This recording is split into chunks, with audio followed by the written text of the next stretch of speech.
और मेरे सुरवीरों कैसे हो। तो हम तैयारी कर रहे हैं Jawahar Navodaya Vidyalaya entrance exam class 9th की, और इस समय हम पढ़ रहे हैं अरिहंत पब्लिकेशन की बुक से, इंग्लिश मीडियम की बुक से मैथ का chapter number 5 ratio and proportion. इसके पहले मैंने आपको 16 क्वेश्चन तक सॉल्व करवा दिए हैं। अगर आपने वो वीडियो नहीं देखी है तो वो वीडियो जाकर डिस्क्रिप्शन में दी गई लिंक से ज़रूर देख लीजिएगा, या फिर आपको इस आई वाले बटन पर भी सारी वीडियोस मिल जाएंगी। ठीक है, तो आज हम शुरू करते हैं क्वेश्चन नंबर 17 से। देखिएगा, बहुत ही बढ़िया सा क्वेश्चन है और इस तरह के क्वेश्चन एग्जाम में पूछे भी जाते हैं। लेकिन वीडियो शुरू करने से पहले आपसे रिक्वेस्ट है, भाई आप लोगों का सपोर्ट तो चाहिए ही चाहिए, है ना। बिना सपोर्ट के मज़ा नहीं आता। तो 100+ लाइक्स का केवल आज टारगेट है, 100+ लाइक्स। तो सभी लोग भाई लाइक कर दो, शेयर कर दो अपने फ्रेंड में। और अगर आप जवाहर नवोदय विद्यालय के एंट्रेंस एग्जाम की तैयारी कर रहे हो, ठीक है, और आपके पास भी अरिहंत की बुक है या फिर कोई सी भी बुक है, ठीक है, तो चैनल को सब्सक्राइब कर लेना, क्योंकि यहाँ पर हम लोग डिफरेंट टाइप के बुक से क्वेश्चन सॉल्व करेंगे जो कि आपके एग्जाम के लिए बहुत ही ज़्यादा इंपॉर्टेंट होंगे। तो अभी तक तो आपने कर ही लिया होगा। तो चलो फिर हम क्वेश्चन शुरू करते हैं। तो क्वेश्चन को नंबर 17 दिया गया, the income of A and B are in the ratio 3:2 and their expenditure in the ratio of 5:3। If each saves ₹1,500 then B's income is. तो भैया सीधा सा क्वेश्चन है कि ए और बी की इनकम का रेशियो दिया है और उनके एक्सपेंडिचर का रेशियो दिया है ना, और वो बचाते हैं इतना। तो बी की इनकम बतानी है। हमारे पास ऑप्शन है ए 6,000, बी 4,700, सी 3,000 या फिर डी 7,500। तो भैया बात समझो पहले, यहाँ पर हमको दिया क्या क्या है। हमको ए और बी दो लोगों के इनकम का रेशियो दिया है, किसका, इनकम का, और एक्सपेंडिचर का। यही तो दिया ना क्वेश्चन में, एक्सपेंडिचर का, है ना। दो चीज़ों का हमें रेशियो दिया गया है। क्या क्या दिया गया है ये पहले नोट कर लेते हैं। तो हमें इनकम का रेशियो 3:2 का दिया है और एक्सपेंडिचर का रेशियो 5:3 का दिया है ना। एक चीज़ बताओ, और फिर सेविंग दी गई है। तो एक चीज़ तो आपको पता ही है भाई, सेविंग क्या होती है। सेविंग क्या होती है? सेविंग्स होती है जो हम कमाते हैं, जो हमारी इनकम होती है, उसमें से जो कुछ भी हम खर्च कर देते हैं, ठीक है ना, जो कुछ भी हम खर्च कर देते हैं उसके बाद जो बच जाता है वो हमारी सेविंग हो जाती है। बात आ गई समझ में। जैसे अगर मान लो कि हमारी जो इनकम है, अगर मान लो कि हमारी इनकम जो है वो 100 रुपीज़ है और हमारे जो मंथली एक्सपेंडिचर हैं, जो हमारा खर्च है वो 80 रुपीज़ का है, तो भैया जो बच गया वही तो हमारी सेविंग हो गई। तो आप देख ही रहे हो सेविंग हमारी कितनी हो गई। तो आप सीधे बताओगे सर 80 रुपीज़ की सेविंग्स हुई कि नहीं हुई। तो 80 रुपीज़ ये आया कहाँ से? इनकम माइनस एक्सपेंडिचर से। ये बात आ गई समझ में। तो हम यहाँ पर मान लेते ना, बहुत सीधी सी चीज़ है, हम यहाँ पर यही सेम चीज़ हम लगाएंगे, saving equals to income minus expenditure, इसका यूज करेंगे। तो मान लो कि इसकी जो इनकम है, ठीक है, इसकी जो इनकम है वो, ए की जो इनकम है वो 3x है और बी की जो इनकम है वो 2x है। ए का जो एक्सपेंडिचर है वो 5y है और बी का जो एक्सपेंडिचर है वो 3y है। बताओ, ये बात समझ में आ गई। हमने अलग अलग x सपोज कर लिया। तो हमको पता है income minus expenditure is equal to saving. यानी अगर हम ए की सेविंग की बात करें, अगर हम ए की सेविंग की बात करें तो 3x - 5, और ये कितना बचा लेता है 1,500। ये बच गया हमारा इक्वेशन नंबर 1, ठीक है। यहीं अगर हम बी की बात करें तो बी का कितना हो जाएगा 2x इनकम और माइनस इसमें से 3yx का एक्सपेंडिचर, और ये भी कितना बचा था 1,500, क्योंकि क्वेश्चन में हमको लिखा गया है ईच सेव्स, मतलब दोनों 1,500 की सेविंग करते हैं। बात आ गई समझ में ना। यहाँ तक कोई दिक्कत नहीं होनी चाहिए। मुझे लगता है कि आपको ये बात समझ में आ गई होगी कि सेविंग जो होता है वो इनकम माइनस एक्सपेंडिचर, ये ए का और ये बी का, और दोनों की सेविंग 1,500 के इक्वल है, ठीक है। इसी इक्वेशन को सॉल्व करके हम एक्स और वाई फाइंड आउट कर लेंगे। फिर सोचोगे यार कैसे सॉल्व होगा ये, है ना। अब यहाँ पर अलजबरा के हिसाब से यहाँ पर देखो कैसे हम इस इक्वेशन को सॉल्व करते हैं। यहाँ पर आपको या तो x को दोनों तरफ से इक्वल करना होगा या फिर y को। तो हम x को कर लेते हैं। x को इक्वल, अगर x इसको हम 3 से मल्टीप्लाई कर दें 2 से तो ये 6 हो जाएगा, और इसको अगर हम 3 से मल्टीप्लाई कर दें तो ये भी 6 हो जाएगा।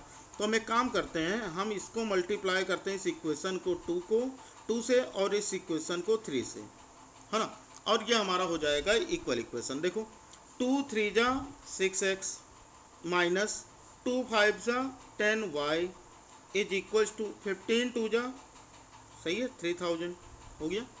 इसको 3 से कर लो, 3 2 जा 6x माइनस 3 3 जा 9y और 15 3 जा 45 यानी 4500 बन गए हमारे दोनों इक्वेशन, जिसमें x हमारा इक्वल हो गया।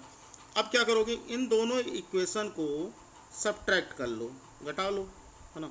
सब्ट्रैक्ट करो, सब्ट्रैक्ट करने पर क्या होता है, साइंस जो होते हैं नीचे वाले इक्वेशन के वो चेंज हो जाते हैं, यानी जो प्लस है वो माइनस हो जाएगा और जो माइनस है वो प्लस हो जाएगा।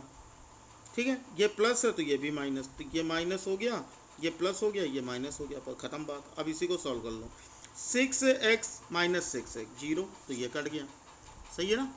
फिर ये माइनस है, ये प्लस है, तो माइनस प्लस का सॉल्यूशन माइनस होता है, और साइन बड़े नंबर के आगे की, तो बड़े नंबर के आगे तो माइनस है बाबू, तो माइनस लगा लो। 10y माइनस 1y करोगे तो हो जाएगा 9y is equals to, plus minus का सॉल्यूशन माइनस होता है, बड़े नंबर के आगे माइनस, इसलिए माइनस लगाएंगे। 4500 माइनस 3000 करोगे तो 1500 हो जाएगा। ये बात आ गई समझ में।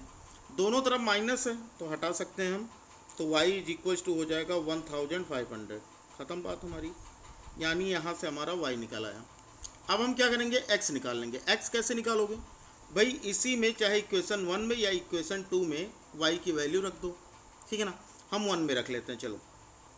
तो यहाँ पर हो जाएगा हमारा 3x माइनस 5 इंटू वाई की जगह पर क्या रखोगे आप, 1500, y की जगह पर क्या रखोगे 1500 और इक्वल्स टू 1500 दिया है, 1500 ये दिया गया है। तो 3x माइनस 15 5 जो 75 यानी 7500 इज इक्वल्स टू 1500 हो जाएगा, सही है। अब 3x इज इक्वल्स टू 1500, इसको नंबर के पास ट्रांसपोज करोगे, मैंने आपको अलजेब्रा में पढ़ा रखा है। इसको आप माइनस को इधर लेके जाओगे तो ये प्लस हो जाएगा, इक्वल की दूसरी तरफ जाने पर माइनस का क्या होता है, प्लस हो जाता है। तो 3x इज इक्वल्स टू हो जाएगा 9000, 1500 और 7500 प्लस करेंगे तो 9000। तो x इक्वल्स टू, भाई ये मल्टीप्लाई है, इधर जाएगा तो डिवाइड, तो 9000 अपॉन 3, तो 3 1 जा 3, 3 3 जा 9, ये हो गया 0। तो x इक्वल्स टू कितना हो जाएगा 3000, यानी x की वैल्यू 3000 और y की वैल्यू 1500 आ गई। ये समझ में आया। क्वेश्चन में क्या पूछ रहा था, b की इनकम, तो b की इनकम क्या है भाई, b की इनकम तो 2x है कि नहीं, यही तो इनकम है। a की इनकम 3x और b की इनकम 2x, तो हमें b की इनकम बतानी है, तो हम लिख देंगे भाई b's इनकम। तो b की इनकम कितनी हो जाएगी, b's इनकम 2x है क्वेश्चन के हिसाब से। तो यहाँ पर हम क्या लिख लेंगे 2 इंटू और x जहाँ पर आप क्या रखोगे 3000, तो यहाँ पर हमारा 3000 ये हो जाएगा x की जहाँ पर, दोनों को मल्टीप्लाई कर लो तो 3 2 जा 6000, इसका मतलब 6000 रुपीज़ जो होगा इसका करेक्ट आंसर होगा, यानी कि ए ऑप्शन देखो दिख रहा है कि नहीं, ए ऑप्शन हमारा दिख रहा है ना। तो इसका मतलब यहाँ पर हमारा ए ऑप्शन जो होगा ये बिल्कुल करेक्ट होगा। बताओ भाई समझ में आ गया। मैंने आपको हर एक चीज़ बारीकी से बताने की कोशिश की है, ताकि अगर आपके एग्ज़ाम में भी ना, क्लास 8 के एग्ज़ाम में भी अगर इस तरह के क्वेश्चन आए तो भी आप कर पाओ इजली। बताओ भाई समझ में आ गई बात, बताओ। अगर अभी भी कोई दिक्कत हो तो बता देना, अगर समझ में आ गया तो भाई वीडियो लाइक कर दो। लाइक टारगेट 100+ का है, तो इतना तो कर ही दोगे, कर दो भाई। फिर चलो हम अगले क्वेश्चन पे आ जाते हैं। अगला क्वेश्चन हमारा क्या दिया गया, क्वेश्चन नंबर 18। क्वेश्चन नंबर 18 जो है ये तो बहुत ही आसान है, मैंने आपको इसको बेसिक क्लास में भी मैंने आपको बताया है। ये कह रहा है third proportional to 9 and 12 is, 9 और 12 का थर्ड प्रोपोर्शनल बताना है। ऑप्शन ए है 16, बी है 10.5, सी है 6√3 या फिर डी है नन ऑफ दिस। क्या करेंगे भाई हम इसमें, अगर हमें इसका थर्ड प्रोपोर्शनल बताना है तो थर्ड प्रोपोर्शनल कितना होता है आप बताओ। थर्ड प्रोपोर्शनल अगर हमें निकालना हो तो हम कैसे निकालेंगे थर्ड प्रोपोर्शनल, समझ में आ गई बात आपको भाई। थर्ड प्रोपोर्शनल आप कैसे निकालोगे, बढ़े आगे, चलो देखते हैं आगे करके। तो वो यहाँ पर हमें थर्ड प्रोपोर्शनल निकालना, 9 और 12 दिया। थर्ड प्रोपोर्शनल का मतलब क्या होता है? थर्ड प्रोपोर्शनल का मतलब होता है कि जैसे अगर हमको थर्ड निकाल तो लास्ट वाला निकालना है। जैसे जब भी आपको थर्ड पूछा जाए तो आप वहाँ बहुत ही सिंपल से 9:12 प्रोपोर्शनल टू 12:x ये करोगे, क्योंकि यहाँ पर ये हमारा फर्स्ट सेकंड हो गया और ये थर्ड हो जाएगा, है ना। तो जब भी हमें थर्ड प्रोपोर्शनल निकालना होगा तो हमेशा ऐसे ही निकालना। तो यहाँ पर क्या करते हैं, यहाँ पर हमारा फर्स्ट का मल्टीप्लाई होता है लास्ट टर्म से और मिडिल टर्म से मल्टीप्लाई, मतलब सेकंड का थर्ड से। तो 9 का x से मल्टीप्लाई करोगे तो हो जाएगा 9x, 12 का 12 से मल्टीप्लाई करोगे तो हो जाएगा 144। सही है। तो x इक्वल्स टू कितना हो जाएगा 144/9। अब सॉल्व करके देख लो भाई कटता है कि नहीं कटता। 9 1 जा 9, 9 6 जा 54, यानी x इक्वल्स टू हमारा कितना आ जाएगा 16। है क्या ऑप्शन में भाई? है। तो कौन सा है? A option. तो ए ऑप्शन जो होगा ये बिल्कुल करेक्ट होगा। बताओ समझ में आ गया क्वेश्चन? तो जब भी आपको थर्ड प्रोपोर्शनल पूछेगा तो हमेशा आप यही कीजिएगा, 2 नंबर दिए गए हैं, पहला दूसरा, दूसरा फिर तीसरा, ठीक है ना। तो यहाँ पर A:B प्रोपोर्शनल C:D ऐसे करके हमको ये लगाना रहेगा, ठीक है। तो मिडिल टर्म में याद रखिएगा कि जब भी आपको मिडिल टर्म पूछेगा तो वहाँ पर आप हमेशा इन दोनों को गायब करोगे, लेकिन जब थर्ड पूछेगा तो केवल लास्ट वाले को ही हटाना है। मैंने आपको बेसिक कॉन्सेप्ट पढ़ाया हुआ है तो वो एक बार जरूर देख लीजिएगा, ठीक है ना। चलो आगे देखते हैं क्वेश्चन नंबर 19। क्वेश्चन नंबर 19, अब ये तो बहुत ही आसान है भाई। क्वेश्चन नंबर 19, क्वेश्चन नंबर 19 दिया गया है कि if A:B is equals to कितना 3:4 दिया गया है, और हमें बताना क्या है? हमें बताना है भाई 6A + B upon 4A + 5B का रेशियो बताना है।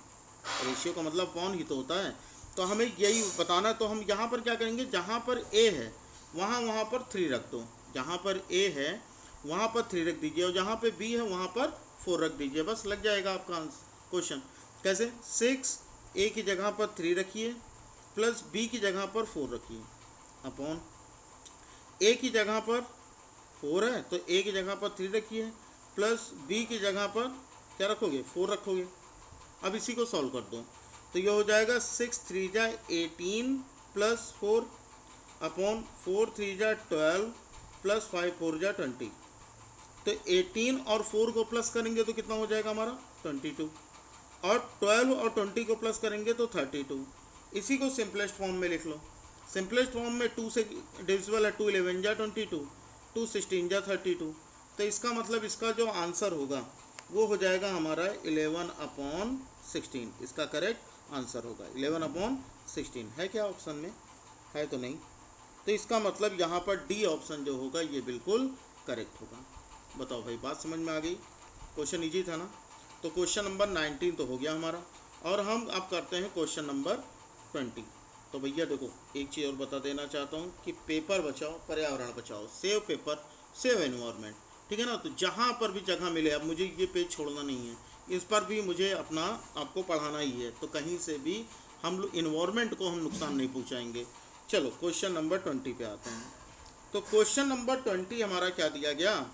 क्वेश्चन नंबर 20 देखो, पहले तो क्वेश्चन पढ़ लेते हैं। क्वेश्चन नंबर 20 दिया गया है कि the ratio of zinc and copper in a brass piece is 13:7। How much zinc will be there in 100 kg of such a piece. तो हमें क्या बताना है? हमें ये दिया गया है ब्रास है, उसमें जिंक और कॉपर का जो रेशियो है वो हमें दिया गया है। जिंक और कॉपर का रेशियो दिया गया, जिंक और कॉपर इसका रेशियो दिया गया, कितना दिया गया? 13:7 का। और टोटल जो है ब्रास वो 100 kg का है। ब्रास जो है वो कितने का है? 100 kg का है। हमसे पूछ रहा है बताओ इसमें जिंक कितना होगा? 100 kg का है तो ये पूछ रहा है बताओ इसमें जिंक कितना होगा। तो भाई देख लेते हैं जिंक कितना होगा। तो सबसे पहली चीज़ तो मैंने आपको ये बता रखी है कि जिंक का निकाल लो कि टोटल कितना पार्ट है इसमें। तो 13 है और टोटल कितना है? 13 और 7 20, मतलब टोटल 13/20 पार्ट जिंक का है। कितने में से? 100 kg में से। तो इसको हम kg में चेंज करेंगे, इसलिए 100 से मल्टीप्लाई कर देंगे। 21 जा 20, 25 जा 100, तो 13 5 जा कितना हो जाएगा भाई 65। तो 13 5 जा 65 kg जो होगा इसका करेक्ट 65, सॉरी 165 नहीं 65 kg इसका करेक्ट आंसर होगा। देखो ऑप्शन है क्या, बिल्कुल है भाई। तो ऑप्शन ए जो होगा ये हमारा बिल्कुल करेक्ट आंसर होगा। तो भैया ये आपका कंप्लीट हो गया रेशियो एंड प्रोपोर्शन। सारे क्वेश्चन मैंने आपको बता दिए हैं। किसी भी क्वेश्चन में अगर फिर भी कोई डाउट रह गया होगा तो आप मुझसे पूछ लीजिएगा, मैं आपको संडे की डाउट क्लास में ये चीज़ें बता दूंगा। अब भाई बारी है आज के होमवर्क की। तो सभी लोग होमवर्क का क्वेश्चन कमेंट बॉक्स में कीजिएगा, लाइव चैट में नहीं। अगर आपको समझ में आ गया तो सभी लोग इसका आंसर कमेंट बॉक्स में कीजिएगा, है ना। और जिनका भी आंसर सही होगा उनको तो पता ही है भाई, हार्ट मिलेगा। काफ़ी सारे बच्चों को मिल गया है ना, तो आपको भी मिलेगा। तो सभी लोग क्वेश्चन को सॉल्व करके इसका आंसर कमेंट बॉक्स में दीजिएगा। तो क्वेश्चन पूछें, चलो क्वेश्चन पूछते हैं। क्वेश्चन है कि कोई चौक है, ठीक है, चौक है और चौक का जो वेट है वो 36 किलोग्राम है। मतलब समझ लो पूरा पैकेट है, 36 किलोग्राम चौक का पैकेट है 36 का।